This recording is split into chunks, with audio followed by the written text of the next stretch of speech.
മന്ത്രി A K ശശീന്ദ്രനാണ് ഈ ഒരു ഘട്ടത്തിൽ റിപ്പോർട്ടർ ചാനലോടൊപ്പം ചേരുന്നത്. വയനാട്ടിലെ താൽക്കാലിക പുനരധിവാസവുമായി ബന്ധപ്പെട്ട ചർച്ചകളൊക്കെ തന്നെ സജീവമായി നടക്കുന്നുണ്ട്. നിലവിൽ പുതുതായി തീരുമാനങ്ങൾ എന്തെങ്കിലും എടുത്തിട്ടുണ്ടോ? നിശ്ചിത സമയത്തിനുള്ളിൽ ഇത് പൂർത്തിയാക്കാൻ ആ രീതിയിലുള്ള തീരുമാനങ്ങൾ? ഈ ക്യാമ്പുകളിൽ കഴിയുന്നവരെ അധികകാലം അവിടെ താമസിപ്പിക്കാൻ പറ്റില്ല. രണ്ട് കാരണങ്ങളാണ് അതിനുള്ളത്. ഒന്ന്, അവർ ജീവിച്ചു വന്ന സാഹചര്യമായി ക്യാമ്പുകളിലെ സാഹചര്യം വളരെ പരിമിതമാണ്. ആ പരിമിതിക്കുള്ളിൽ കഴിയുമ്പോൾ തന്നെ അവരുടെ മാനസികമായ സന്തോഷം വളരെ കുറയും.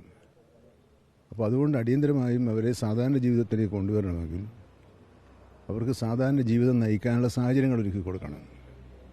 2 സ്കൂളുകളിലാണിപ്പോൾ മിക്കവാറും ക്യാമ്പുകൾ പ്രവർത്തിക്കുന്നത്. സ്കൂളുകളും അനിശ്ചിതമായി അങ്ങനെ പൂട്ടിയിടാൻ പറ്റില്ല. ഈ 2 കാരണങ്ങളാൽ അടിയന്തര പ്രാധാന്യം അർഹിക്കുന്ന ഒരു പ്രശ്നമായി താൽക്കാലിക പുനരധിവാസത്തിൻ്റെ പ്രശ്നം ഉയർന്നു വന്നിട്ടുണ്ട്. ആ കാര്യത്തിൽ ഗവൺമെൻറ് കൃത്യമായി ആലോചിക്കുകയും അതിനാവശ്യമായ നിർദ്ദേശങ്ങൾ നൽകുകയും ചെയ്തിട്ടുണ്ട്. സൗജന്യമായി വാസസ്ഥലം ഉണ്ടാക്കാൻ താല്പര്യമുള്ളവർക്ക് അത് ആ കാര്യങ്ങൾ എടുക്കാം. സർക്കാർ കെട്ടിടങ്ങൾ എന്തെങ്കിലും ഉണ്ടെങ്കിൽ ആ സർക്കാർ കെട്ടിടങ്ങൾ എടുക്കാം. പിന്നെ വാടകയാണ് ആഗ്രഹിക്കുന്നതെങ്കിൽ വാടക കൊടുത്ത് വീട് വാങ്ങിക്കാൻ, തൽക്കാലം വാടക എടുത്ത് താമസിക്കാൻ. ഈ 3 തരത്തിലാണ് അത് ആലോചിക്കുന്നത്. അപ്പോൾ സർക്കാർ കെട്ടിടങ്ങൾ ഏറ്റെടുക്കുന്ന കാര്യത്തിൽ നല്ല പുരോഗതി ഉണ്ടായിട്ടുണ്ട്. ഇനി 10-13 കെട്ടിടങ്ങൾ കൂടി ഒന്ന് മെയിൻ്റനൻസ് നടത്തിയാൽ 64 പേർക്ക് അവിടെ താമസിക്കാനുള്ള സാഹചര്യം ഒരുക്കാൻ വേണ്ടി കഴിയും, 64 കുടുംബങ്ങൾക്ക്. അതുപോലെ തന്നെ സ്വമേധയാ ഇപ്പം ദുരിതാശ്വാസ പ്രവർത്തനങ്ങളിൽ പങ്കാളിയാകാൻ താല്പര്യമുള്ളവർ ഞങ്ങളൊരു വീട് 1 കൊല്ലത്തേക്ക് തരാം, 6 മാസത്തേക്ക് തരാം, അതിൻ്റെ വാടക ഞങ്ങൾ കൊടുത്തുകൊള്ളാം എന്ന ഓഫറുമായി വരുന്നു. അങ്ങനെ ഓഫറുകളും വന്നിട്ടുണ്ട്. അപ്പോൾ അതൊക്കെ ഒന്ന് പൂൾ ചെയ്യണം. പൂൾ ചെയ്ത് കാറ്റഗറി അയച്ച് ABC തിരിച്ച് പിന്നെ സർക്കാർ വാടക കൊടുത്തിട്ട് എടുക്കേണ്ടതുണ്ടോ, അത് അവസാനത്തെ ഇതാണ്. എന്നാലും അതിനുള്ള കെട്ടിടങ്ങളും കണ്ടെത്തിയിട്ടുണ്ട്. ഇന്നലെ ഇവിടെ വന്ന് പരിശോധിച്ച വിദഗ്ധ സംഘം ഈ ടൗൺഷിപ്പിന് പറ്റിയ സ്ഥലത്തെക്കുറിച്ചുള്ളൊരു പരിശോധന നടത്തിയിട്ടുണ്ട്. ഇവിടെ റിപ്പോർട്ട് എന്താണെന്ന് അറിയില്ല.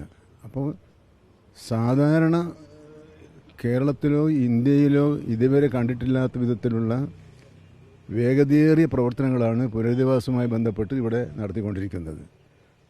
അപ്പോൾ ഈ ഓഗസ്റ്റ് മാസം 30-ാം തീയതിയോടുകൂടി അത് ശാശ്വതമല്ല, ആ താൽക്കാലിക പുനരധിവാസ പ്രശ്നങ്ങൾ അന്നത്തോടുകൂടി പൂർത്തിയാക്കാൻ കഴിയണമെന്ന ലക്ഷ്യം വെച്ചാണ് ഞങ്ങൾ നീങ്ങുന്നത്. ചിലപ്പോൾ അങ്ങോട്ടും ഇങ്ങോട്ടുമൊക്കെ ഇത്തരം കാര്യങ്ങളിൽ നമ്മൾ അത്ര കൃത്യമായി യന്ത്രമല്ലല്ലോ, നമുക്ക് ചില വ്യത്യാസങ്ങളുണ്ടെങ്കിലും പക്ഷേ നമ്മൾ ടാർഗറ്റ് ചെയ്തിരിക്കുന്നത് ഓഗസ്റ്റ് മാസം 30-ാം തീയതിയോടുകൂടി ഈ പ്രശ്നത്തിന് പരിഹാരം കാണുകയും അവരെ സാധാരണ ജീവിതവുമായി ബന്ധിപ്പിക്കുന്ന ഒരു നിലവാരത്തിലേക്ക് എത്തിക്കുകയും ചെയ്യണമെന്നാണ് ഗവൺമെൻറ് ആഗ്രഹിക്കുന്നത്. മറ്റൊരു പ്രധാനപ്പെട്ട കാര്യം, വയനാടിനെ സംബന്ധിച്ച് ഈ ദുരന്തമുണ്ടായതിനെ തുടർന്ന് ടൂറിസം മേഖല വലിയ പ്രതിസന്ധി ഇവിടെ അഭിമുഖീകരിക്കുന്നുണ്ട്.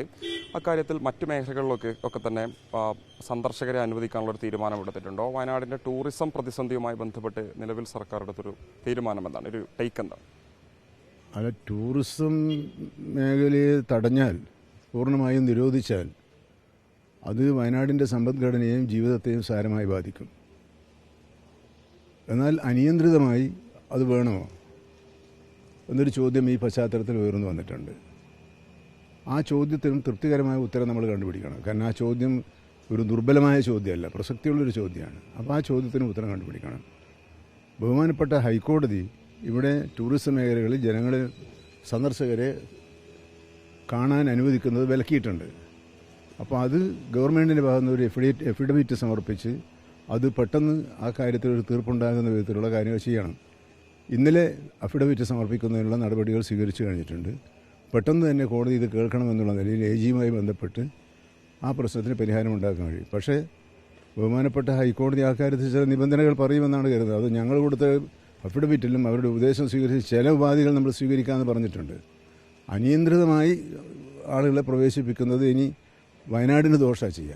അപ്പോൾ അതേസമയത്ത് ഇവിടുത്തെ ജീവസന്ധാരണവുമായി ബന്ധപ്പെട്ട പ്രശ്നങ്ങൾ ഒരിക്കലും അവഗണിക്കാനും ആവില്ല. അപ്പോൾ നമ്മളിവിടെ വയനാടുമായി ബന്ധപ്പെട്ട ഏത് പ്രശ്നങ്ങൾക്കും പ്ലസും മൈനസും ഉണ്ട്, എല്ലാത്തിനും സങ്കീർണതയുണ്ട്. വന്യജീവി ശല്യമായാലും പ്ലസും മൈനസും ഉണ്ട്. ഈ ദുരന്തത്തെ നേരിടുന്ന പ്രശ്നമില്ല. കാരണം എല്ലാവരുടെയും ചെയ്യുന്ന പോലെ ചെയ്യലും വയനാടിന് ഒരു പ്രത്യേക സാഹചര്യമുണ്ട്. ആ വയനാടിൻ്റെ സാഹചര്യങ്ങൾ മനസ്സിലാക്കാതെയാണ് ചിലരെങ്കിലും പ്രതികരിച്ചു പോകുന്നത്.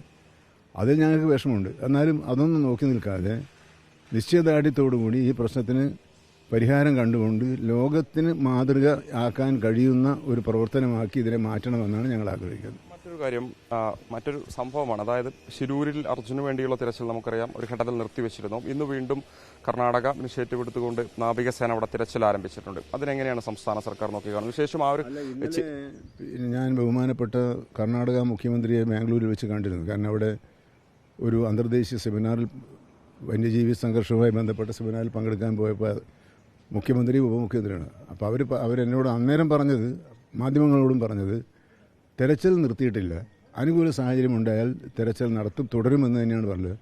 ആ വാക്കിനനുസരിച്ച് ഇന്നവിടെ പ്രവർത്തനങ്ങൾ ആരംഭിച്ചിട്ടുണ്ടെന്നാണ് എനിക്ക് മനസ്സിലാക്കാൻ കഴിഞ്ഞത്.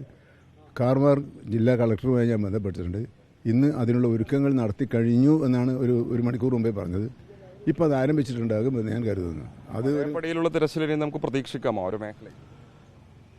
അല്ല, ഇന്നിപ്പം നാവികസേനയുടെ സഹായത്തോടു കൂടിയും പിന്നെ എന്താണ് ഈശ്വർ മാൽപ്പയെ അനുവദിക്കണോ വേണ്ടെന്നൊരു അതിൽ MLAയുടെ നിലപാട്, അവിടുത്തെ MLAയുടെ നിലപാട് ഈശ്വർ മാൽപ്പയെ അനുവദിക്കണം എന്നാണ്. അത് തീർച്ചയായും ചിലപ്പോൾ അതിനൊരു പരിഹാരം ഉണ്ടാകും. കാരണം അദ്ദേഹത്തിന് ഈ പ്രവർത്തന പരിചയമുള്ളതാണ്, ഇത്തരം കാര്യങ്ങളിൽ പരിചയസമ്പന്നനായ ഒരാളാണ്. ആ പരിചയസമ്പന്നൻ്റെ സേവനം ഉപയോഗിക്കുന്നതിൽ തെറ്റില്ല എന്നൊരു നിലപാട് അവിടുത്തെ MLA എടുത്തിട്ടുണ്ട്. ഞങ്ങളെയും ഒരു ആഗ്രഹം അതാണ്. എന്ന് പറഞ്ഞാൽ ചെയ്യാൻ കഴിയുന്ന എല്ലാ കാര്യങ്ങളും ചെയ്തു എന്ന് തൃപ്തി വരാൻ കഴിയണം. ഇന്നത് ബാക്കിയായി പോയി എന്ന് നാളെ ഒരു സങ്കടം തോന്നാൻ ഇടയാകരുത് എന്നതാണ് ആ കാര്യത്തിൽ ഞങ്ങളുടെ നിലപാട്.